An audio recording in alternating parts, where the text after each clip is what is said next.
L'exil. Le prophète précise dans ce chapitre la nature du châtiment, ce sera l'exil.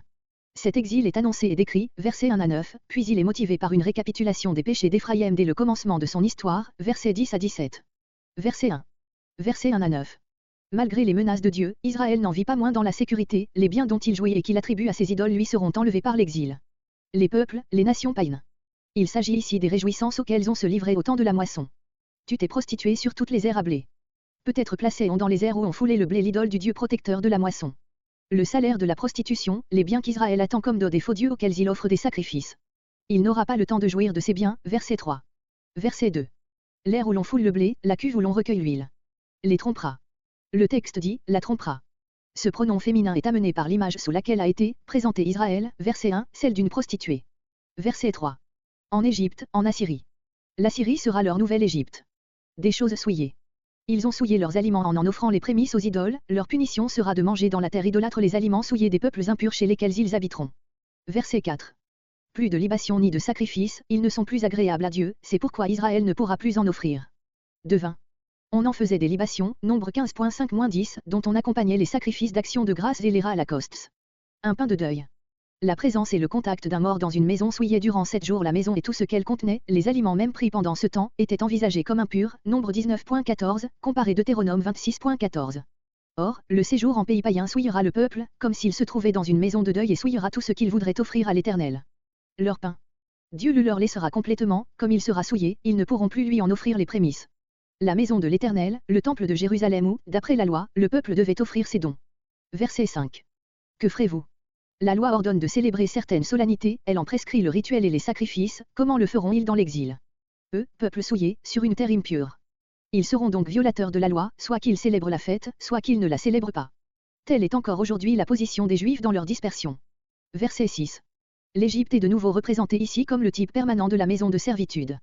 Non seulement ils seront conduits en exil, mais ils y mourront, c'est ce que le prophète exprime, en disant que Memphis ou Moph, cette capitale d'Égypte célèbre par ses tombeaux et ses catacombes, les ensevelira. Le chardon.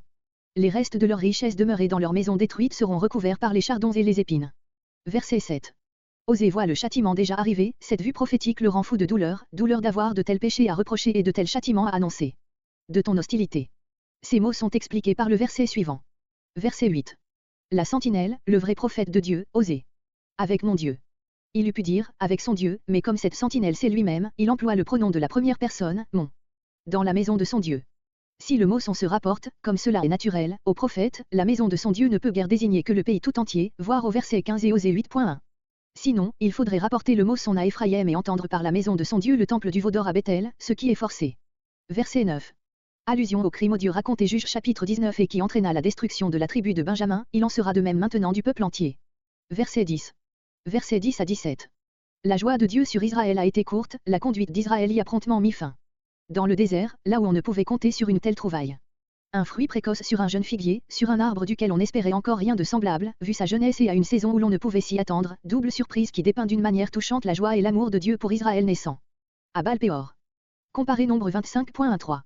Cet exemple est choisi, entre beaucoup d'autres cas d'infidélité dont Israël s'était rendu coupable dès le début, parce que dans cette circonstance l'idolâtrie fut mêlée au péché de la chair, comme c'était le cas du temps d'Osée, comparé Osée 4.11-14. À l'ignominie. Le terme hébreu bocheté substitué ici, comme souvent, au nom de Béol. Leur amant, Béol. En aimant l'abomination, ils sont devenus abominables. Verset 11. Moïse avait parlé, Deutéronome 33.17, des 10 milliers d'Éphraïm comme faisant la gloire et la beauté de cette tribu. Cette puissance s'évanouira. Pour punition de ces débauches, le peuple perdra sa fécondité. Verset 12. Le petit nombre d'enfants qui naîtront périront jeunes, dès que l'Éternel, en qui est la vie, le mouvement et l'être, se sera détourné d'eux. Et, en effet, que sont devenus ces Israélites des 10 tribus dont il n'est plus même possible aujourd'hui de découvrir les restes. Verset 13. Quel contraste entre ce que l'Éternel avait fait d'Éphraïm dans le bel héritage qu'il lui avait donné et le sort qu'eut Éphraïm se prépare maintenant à lui-même par sa propre faute. Mon regard jusqu'à Tyr. Aussi loin que la vue pouvait s'étendre dans la direction de Tyr, vers le nord, Éphraïm paraissait comme un arbre verdoyant planté dans le sol le plus fertile. Une belle prairie. Le prophète pensait-il peut-être à la magnifique et riante vallée d'Esdraélon ou à la plaine de Séron, qui, l'une et l'autre, faisaient partie du royaume des 10 tribus. Aujourd'hui, grâce à sa folle conduite, Israël est comme un père qui conduit ses fils à la mort. Verset 14. Ce n'est plus seulement la douleur, c'est la plus légitime indignation qui éclate dans ce cri du prophète à l'Éternel pour demander le châtiment. Mais quel châtiment répondrait à de tels péchés? Un sein stérile. Voir verset 11. Verset 15. Gigal. Nous avons déjà vu, Osée 4.15. Qu'il devait y avoir là un sanctuaire d'idolâtrie particulièrement fréquenté, et cela, probablement par les gens des deux contrées à l'orient et à l'occident du Jourdain, près des rives duquel se trouvait cette ville. De ma maison, comme Osée 8.1 du pays de Canaan, dans lequel Israël jouissait de la communion et de la bénédiction de son Dieu. Je n'aurai plus d'amour. La patience et les bienfaits de Dieu prendront fin pour un temps. Tous leurs chefs sont des rebelles. Il y a en hébreu une assonance intentionnelle entre les deux mots, chef, sorim, et rebelle, sorerim. Verset 16. Passage de l'image d'un arbre à celle d'un père ou d'une mère, comme au verset 13. Verset 17. La sentence de l'exil résumant tout le chapitre.